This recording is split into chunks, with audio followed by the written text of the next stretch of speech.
সবুজ প্রকৃতির সৌন্দর্য আমাদেরকে চিরসবুজ হওয়ার আমন্ত্রণ জানায়। মানুষের দৈহিক ক্ষয় হলেও হৃদয় যেন সেই প্রাকৃতিক সৌন্দর্যের মতোই চিরসবুজ থাকে। আমাদেরকে মাঝে মাঝে প্রকৃতি দেখতে বেরিয়ে পড়া উচিত। এই প্রাকৃতিক সৌন্দর্য আপনাকে এক শান্তিময় পৃথিবীর সন্ধান দেবে।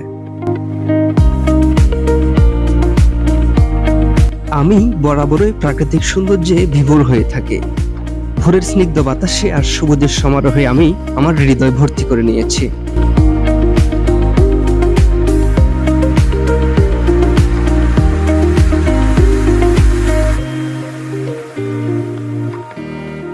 গত সপ্তাহে বিকাল 4টার দিকে আমি গিয়েছিলাম Bhatiari hill view park and cafe 24-এ।